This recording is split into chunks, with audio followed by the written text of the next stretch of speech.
There is a silence so deep, it feels as though the earth is holding its breath, not in fear, not in grief, but in knowing. A stillness that presses against the skin like mist in a forest at dawn, soft, invisible, yet undeniable. This is not the silence of emptiness. It is the silence of meaning, waiting to be noticed. In the heart of a crowded room, someone stands without speaking, not absent, but unseen, not ignored, but unreachable. He listens as voices flood the space like water rushing into a sinking ship. But he remains unmoved, not because he lacks something, because he possesses something no one else can hear. In a world addicted to noise, silence becomes an act of rebellion. When everyone performs, the one who refuses becomes dangerous, not because he shouts louder, but because he doesn't need to shout at all. His presence speaks in a language beyond sound. It unsettles, not violently, but quietly, like a mirror that doesn't flatter. He is not trying to win the game. He's rewriting its rules. Nietzsche warned us. The herd will always follow the loudest voice, but those who guide the herd, they often do so in silence, from above, from below, from the shadows. Jung called it the collapse of the persona. When a man stops playing the role he's been given, what's left is something deeper, a figure who does not crave attention, but commands it by simply being real. He does not fight for space. He becomes the space. To most, silence feels like invisibility. But to a few, it becomes the highest form of expression. A space where power no longer demands display, because truth has nothing to prove. So we must ask, what if those who speak least see the most? What if the true architects of the world are not in the spotlight, but behind the curtain, writing the script that the rest of us perform? What if silence was never the absence of power, but its final, most dangerous form? There is a kind of noise that doesn't sound like anything at all. It isn't thunder or war or sirens. It's quieter than that, but more suffocating. It is the noise of the world, endlessly talking. Scroll through a screen and you'll feel it. A tidal wave of opinions, declarations, arguments, applause. Everyone is shouting into a void that gives back only their voice. An echo chamber posing as a conversation. Mirror pretending to be a window. And the louder it gets, the emptier it becomes. We live in an age addicted to noise. Not just sound, but display. Every thought curated. Every moment is broadcast. Every silence suspicious. To stop speaking is to disappear, and no one wants to vanish. But maybe vanishing is exactly where something real begins. Nietzsche saw it long ago. The herd. Not animals, but people. A mass consciousness moving in unison, not because it understands the direction, but because it is terrified of stillness. Stillness would mean listening. Listening would mean feeling. Feeling would demand that we face the terrifying truth that beneath the surface noise, there might be nothing there at all. So the herd keeps moving, keeps shouting, keeps pretending. Their words are not born of thought, but of fear. Fear that if they stop performing, they'll have to meet themselves. And most are strangers to themselves. Jung called it the persona, the mask we build to be loved, the agreeable face, the polished identity, the digital self, filtered and ready for applause. But behind the persona, something darker, quieter, older. The shadow, not evil, but honest. The rejected parts, the pain, the rage, the desire, the fear. Everything we bury to be acceptable, everything we silence to be seen. And so the world becomes a performance. A stage where everyone speaks, but no one hears. Where everyone performs, but no one is. This is not life. This is theater in disguise. But then something different enters the scene. A man who does not speak, listens, not out of politeness, but out of depth. He is not passive. He is present. While others race to speak first, he waits to understand. While others seek the crowd, he walks alone. Not because he enjoys isolation, but because in solitude, he begins to hear something the others can't. Himself. In the quiet, he meets the parts he buried. The shadows he feared. The truths he denied. He doesn't silence them. He listens to them. He becomes whole. Schopenhauer once said, "Almost all of our suffering comes from trying to be something we are not." To suffer consciously, to sit in silence and allow the self to surface. This is the beginning of strength. But it is not glamorous. It is not loud. It is not rewarded. It is done alone, in rooms no one sees. On nights where the noise dies down, and the screen is off, and the mirror is real, Kierkegaard wrote of inwardness, that deep existential condition where one turns away from distraction and faces the paradox of being, not the social self, not the expected self, but the actual self. It is here, in this silent crucible, that a different kind of person is born, not a product, not a profile, not a persona, but a presence. He does not conform, because he no longer needs to belong. He does not explain himself, because he knows who he is without being told. He is no longer performing, and that is his quiet revolution. Alan Watts once said, "The meaning of life is just to be alive." It is so plain and so obvious and so simple, and yet everybody rushes around in a great panic, as if it were necessary to achieve something beyond themselves. But what if the silent man has stopped rushing? What if he has stepped outside the panic? What if he has already arrived? In the age of noise, silence is not weakness. It is power, not the kind that dominates, the kind that cannot be dominated. It is the power to be still when the world demands motion, to listen when everyone is screaming, to remain yourself, not because it's easy, but because it's the only thing left that's real. When everyone speaks, no one hears. But the one who listens, he becomes the one who knows. The cave within solitude is the crucible of power. There is a place that exists outside of time, not found on any map, not spoken of in any language. It is not a destination. It is a descent. A room, still windowless, the air barely stirs. A single candle flickers in the darkness, casting shadows that seem to breathe. Here, silence is not empty. It is watching. You sit, alone. The noise of the world fades like a dying echo. No applause, no eyes, no roles to play. Just you, and the presence you've spent your life avoiding. This is the cave. Not made of stone, but of soul. It is where the masks fall, where the persona, the carefully curated self, no longer holds, and what remains is uncertain. Raw, waiting. Jung called this the beginning of individuation, a journey not outward but inward. In the world, we perform. In solitude, we are confronted. You begin to notice things. A trembling in your hands, a weight in your chest. Memories return, not in sequence, but in sensation. A father's silence, childhood question unanswered, love that ended without explanation. They rise like ghosts in the candlelight, not to haunt you, but to be seen. And then the ache begins, not physical, existential, quiet kind of despair, not loud enough to scream, but deep enough to flood. Kierkegaard called it the sickness unto death, not of the body, but of the self. The despair of being someone you are not. The slow erosion of the soul under layers of expectation. You ask yourself questions with no clean answers. Who am I beneath all that I've been told to be? What remains when no one is watching, when no one is asking anything of me? Do I still exist? Here lies the paradox. Silence reveals what noise conceals. The world tells you to escape discomfort, scroll, shout, consume. But here, in this stillness, there is no escape, only presence. And presence, for those who are unprepared, feels like a kind of death, the death of image, the death of distraction. It's the death of who you were supposed to be. But from this death, something stirs. It's not a rebirth, not yet. Something subtler, a noticing. A flicker of your own voice, not rehearsed, not performative. A whisper so fragile, it could only be heard here. This is not peace. It is a breaking open.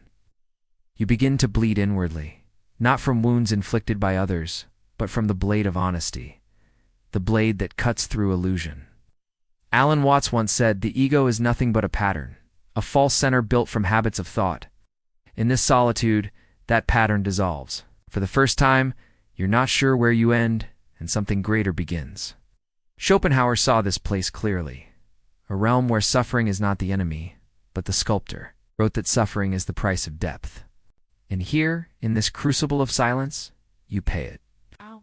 Not with screams, but with stillness. With the choice to stay seated in the flame, It doesn't make you invincible. It makes you real.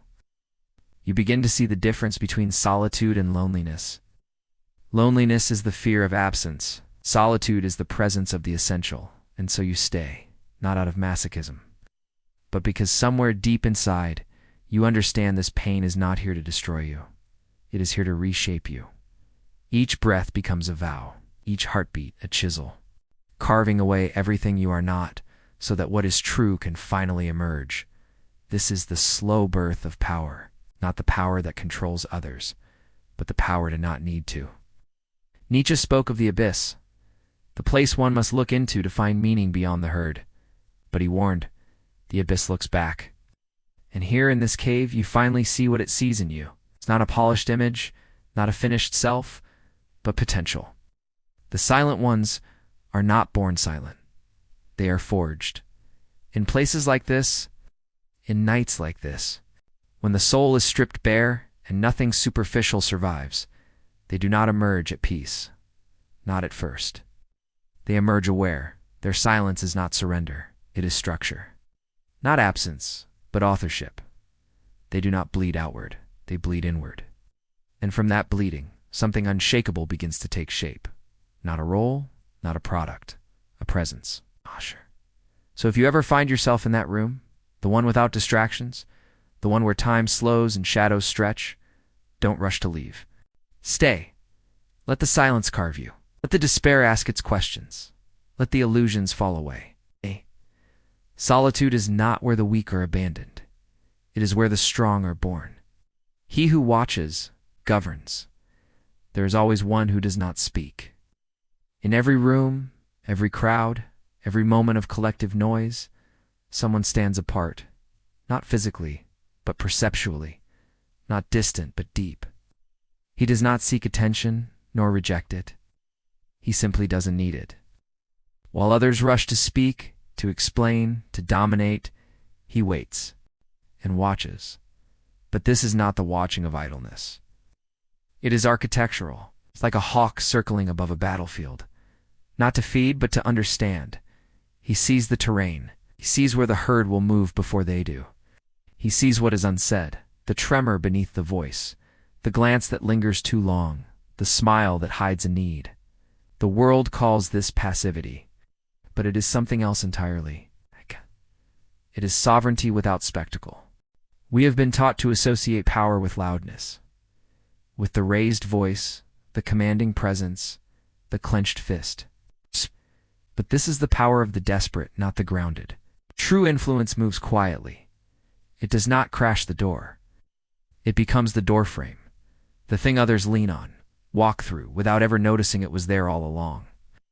Alan Watts once described the illusion of control, how the ego tricks us into thinking we can bend the world by force, by logic, by voice. But the silent one has seen through this mirage. He no longer seeks to impose. He learns to reflect. He becomes a mirror. And mirrors don't control. They reveal. He listens. Not just to the words others say, but to the patterns beneath them. The fears that steer the conversation, the inherited beliefs that shape decisions, the emotional rhythms that go unnoticed by most. While others speak to be understood, he listens to understand. He is not reactive. He is receptive. And in this deep reception, a strange thing begins to happen. The world slowly orbits around him, not out of command, it's out of gravitation. Influence, at its highest level, is not about assertion. It is about resonance. He does not raise his voice, because his silence already speaks. Carl Jung would say he has integrated the shadow. He has met the forces inside himself that others fear, the hunger for power, the desire to dominate, the ache to be seen, and he has not denied them, but understood them. And in understanding, he is no longer ruled by them. His power doesn't stem from repression. It stems from recognition. He has walked through his own darkness. He no longer projects it onto others. And so he is free.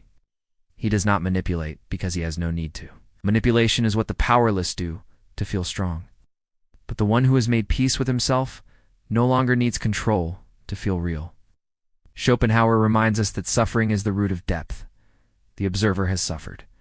In solitude, in silence, in nights without anchors, He has suffered not to escape the world, but to see it clearly. And once you truly see, you no longer need to dominate. You only need to understand.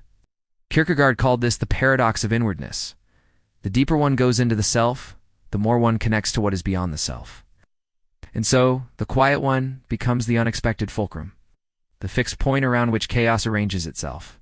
In gatherings, others talk, he feels. In conflict, others fight. He waits. In crisis, others panic. He sees. And when he finally speaks, if he does, his words arrive like stone on still water, not because they are louder, but because they are anchored. Nietzsche spoke of the Bermensch, not a tyrant, not a conqueror, but a being who has gone beyond reaction, beyond the herd, beyond the need to be seen. The Bermensch does not declare himself. He emerges. And in his presence, the world begins to shift. It's not out of submission, but out of silent recognition, because we all feel it, even if we don't understand it. The presence of someone who does not seek to control us, because he has already mastered himself, and so he governs, not with a crown, not with commands, but with a gaze that sees and a silence that holds. There comes a moment quiet but irreversible when the mask begins to crack, not from pressure, but from truth. You feel it first as discomfort. The way a costume once flattering now begins to itch, a tightness behind the eyes, subtle ache in the voice as you say words that no longer feel like your own. The persona. Jung's mask of adaptation is not a lie. It was once protection, a bridge between you and the world, a way to be understood, a way to be accepted. But somewhere along the way, you forgot it was a mask. You wore it too long. And now it clings like skin. Every smile begins to feel rehearsed. Every conversation is a performance. You nod at things you no longer believe. You agree to stay safe. You speak, but none of it is you. And then one day, without drama, but with immense gravity, you stop. You say nothing. And for the first time, your silence is not fear, but rebellion. This is where the real descent begins. The mask fractures. It doesn't shatter. It peels. Slowly, painfully. And beneath it, you begin to feel something stirring. Not evil, but wild. The shadow, as Jung called it. Not darkness, but what has been cast into darkness. Your anger, your hunger, your mystery, your power. You were taught to hide these things. They made others uncomfortable. They threatened the fragile stability of your social identity. But now, you look at them, and they look back. They are not monsters. They are mirrors. You feel the rage you swallowed in childhood, not to harm, but to protect what was precious in you. You feel the ache to speak without permission, to be seen without a filter, to exist without apology. This is not safe. This is not polite. This is not loud. But it is true. Kierkegaard called it the leap. The moment one turns inward, leaving behind certainty for authenticity. Not because it's rational, but because not leaping has become unbearable. You take the leap, not into knowledge, but into being. And in that silent fall, everything external fades. The audience vanishes. The applause stops. The script dissolves. You are no longer on the stage. You are no longer in the play, because you have become the writer. There is a peculiar grief in this liberation. You miss the structure. You miss the safety. You miss the mask, because it gave you something to be. But slowly a new self begins to emerge. Not constructed, but remembered. It doesn't need affirmation. It doesn't need to impress. It doesn't ask for permission. It moves in silence. It speaks with fewer words. It listens. To the body, to the breath, to the moment. This is not detachment. It is wholeness. You have reclaimed the parts of you that were exiled. You no longer divide your soul into what is acceptable and what is not. You do not belong to society anymore. You belong to yourself. Nietzsche saw this as the beginning of the Bermensch, the one who has stepped beyond good and evil, beyond herd morality, beyond external validation. Not a tyrant, but a creator. He does not shout to be heard. He whispers, and reality rearranges itself around him, because his voice is not born from performance, but from presence. Alan Watts once said, "The self you think you are doesn't really exist. It's just a pattern, a mental construct held together by repetition and belief." When you let go of that construct, you don't disappear. You appear for the first time. not the you others expect, not the you hoped to become, the you that has always been waiting, buried beneath the noise. This is the paradox of disappearance. You vanish from the eyes of others only to come fully into view within yourself. And now, when you walk through the world, there is no need to announce your presence. Your silence does that for you. You don't need the spotlight, because you are the source of light. You have disappeared from the theater, but you now hold the pen that writes the next act. No longer an actor, no longer a role, no longer a reflection, just this. A quiet, unwavering center. A stillness that does not need to be explained. A life lived not for approval, but for truth. And from that truth, something unshakable rises. Not status, not success, not even certainty, but selfhood. The silent ones are not saints. They are not sages. They are those who chose to lose the world's applause in order to hear the sound of their own soul. And in that sacrifice, they become real. Everything they worship I left behind, there comes a moment. It's not loud, not final, but absolute. When the veil lifts, you look around and the world you were taught to desire. The glitter, the rankings, the grasping hands and staged smiles, it all begins to blur. What once dazzled now feels like theater, not entertainment, but tragedy. A play where everyone fights for roles they secretly hate, clawing for crowns made of mirrors. You begin to see it. It's not just the surface, but the structure underneath. It was always a theater of reflections. Status imitating meaning. Achievement imitating self-worth. Noise imitating depth. 1,000 voices echoing the same hunger. 1,000 hands reaching for something that dissolves once touched. And then you stop reaching. It's not out of defeat, but because you've seen behind the curtain. And there's nothing there but machinery. Strings, masks, scripts passed from one lost actor to another. You no longer believe in the things they worship. Titles, platforms, applause, followers, the endless climb that leads only back to the beginning. You step off the wheel, not with drama, but with a kind of quiet reverence, as though walking out of a cathedral built on illusion. Schopenhauer said that most of life is driven by will, an endless striving, wanting, chasing, a hunger that never ceases. But the silent one no longer hungers, not because they are full, but because they no longer believe the feast was ever real. Desire becomes dust, comparison a faded ghost. The world continues spinning, but it no longer pulls at them. What collapses is not the world, but its grip, its authority over the soul, its power to define what matters. And in that collapse, something sacred emerges. Freedom, but not the freedom of rebellion. Not the loud kind that shouts through protests and slogans. This freedom is subtle, it's invisible, unshakable. You become unreachable. Yes. Not because you've escaped, but because you are no longer available to the illusions. You see through the performance. You hear the desperation behind the laughter. You feel the fear behind the ambition. And you choose not to participate. You don't run, you don't fight, you see? And that seeing is enough to dissolve the spell. Kierkegaard might call this despair turned inside out, the kind that once crippled, now becoming clarity. You walk among the world's ruins, not ruins of stone, but of meaning, false meaning, inherited meaning, meaning built on sand. You no longer try to save it. You no longer try to destroy it. You simply walk through it. It's untouched. And where others see collapse, you feel calm, because the collapse is not a loss. It is a return. A return to something simpler, cleaner, closer to the center. You are not bitter. You are not cynical. You are simply free.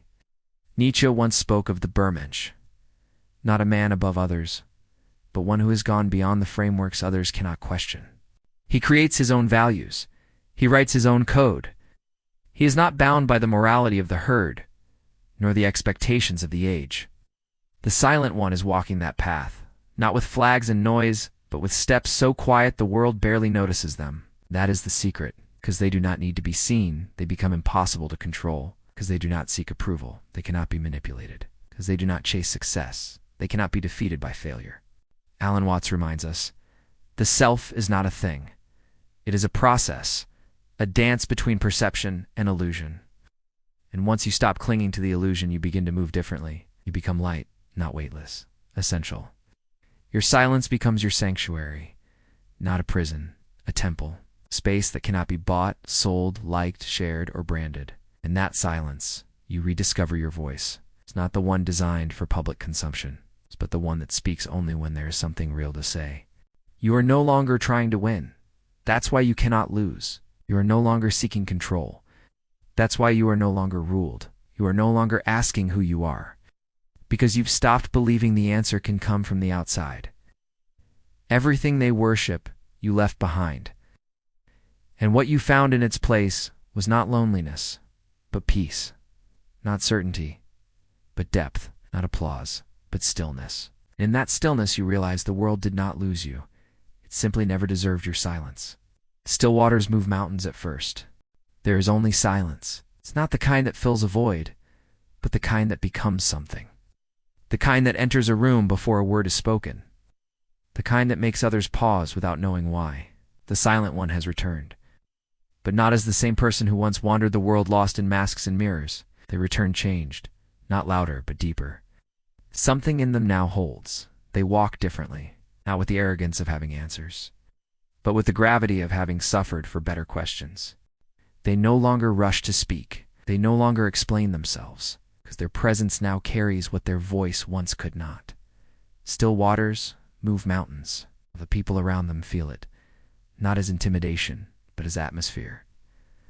They speak softly, rarely, but when they do, the room stills.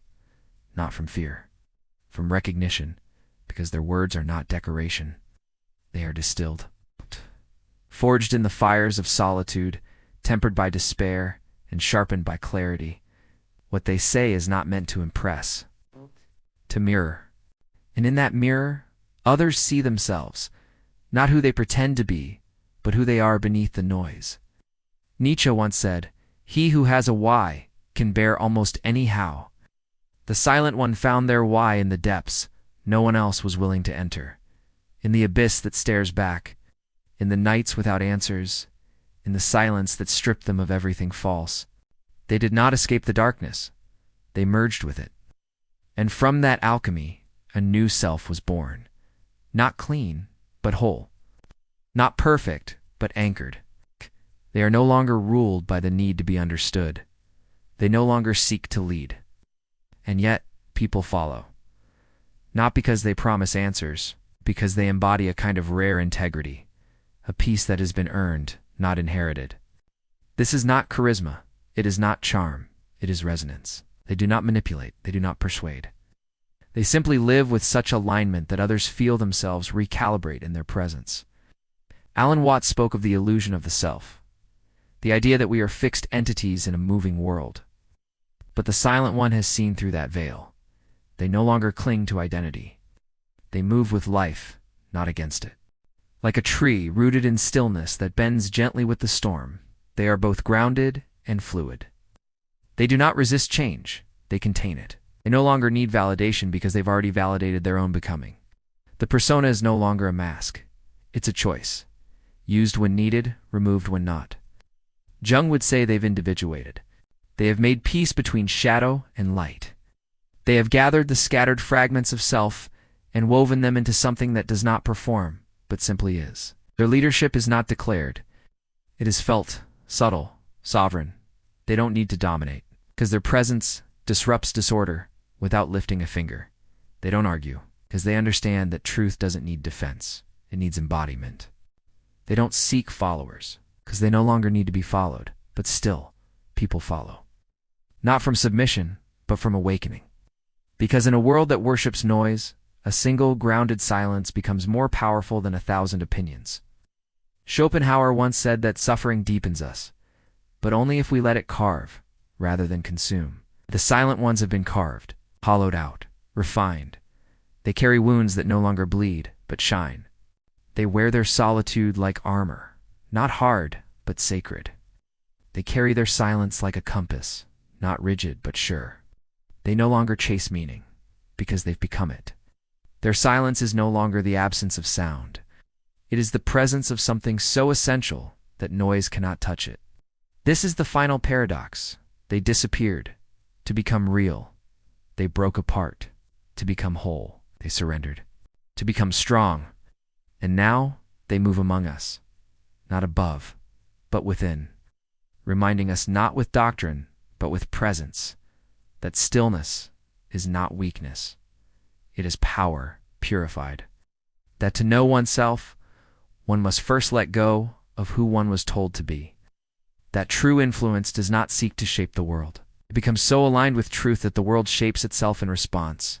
Still, waters move mountains. The ones who carry that stillness, they do not announce themselves. They do not demand to be seen. But once you've encountered them, you are never quite the same. They rule in shadows, not thrones. They are the ones you walk past in silence, the ones who do not raise their voice, who never ask for your attention, but have it without asking. They do not lead with titles. They do not demand to be seen. They do not sit on stages or thrones. And yet they move the world, not through domination, but through depth. They shift something invisible, not the systems, but the souls inside them, not the structure, but the spirit. These are the silent ones, the watchers, the ones who went inward when the world shouted outward, who lost themselves, and in losing discovered something the world had forgotten.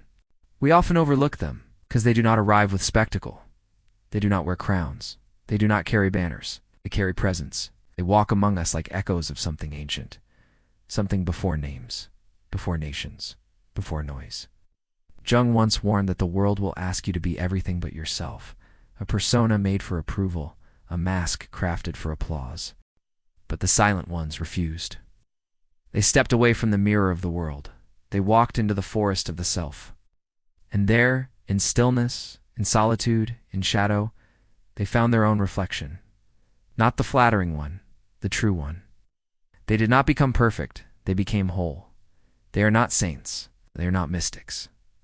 They are simply those who chose the path few are willing to walk, the path inward, where one must confront the abyss Nietzsche spoke of, not to conquer it, but to understand it, to stare long enough that it speaks back, not with madness, but with meaning. The herd never sees them coming, because the herd sees only what screams. It is drawn to loudness, dominance, immediacy. But the silent ones move beneath that radar. They do not command the crowd. They calibrate the current.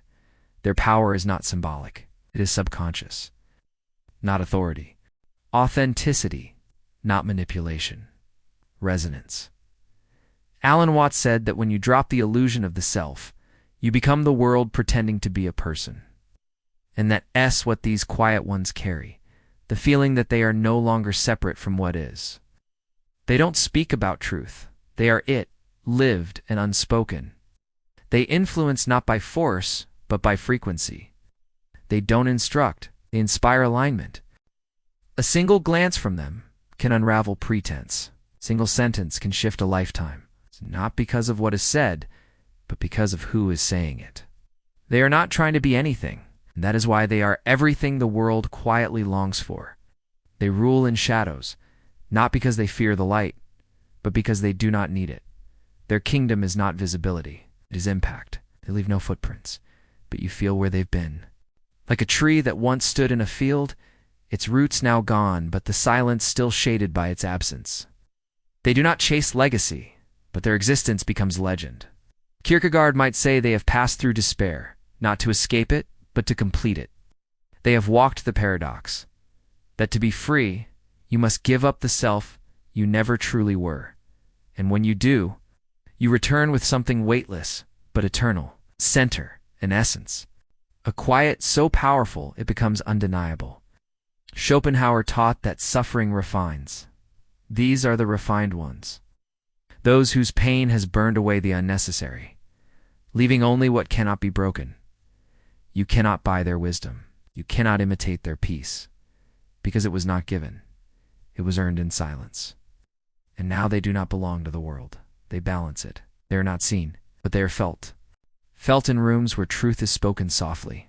Felt in decisions made with conscience, not strategy. Felt in lives touched not by advice, but by example. They are the invisible fulcrum, the hinge upon which unseen doors open, and in that stillness they carry. The world is rewritten, not all at once, with revolutions, but with subtle shifts, quiet awakenings, lives realigned, one soul at a time.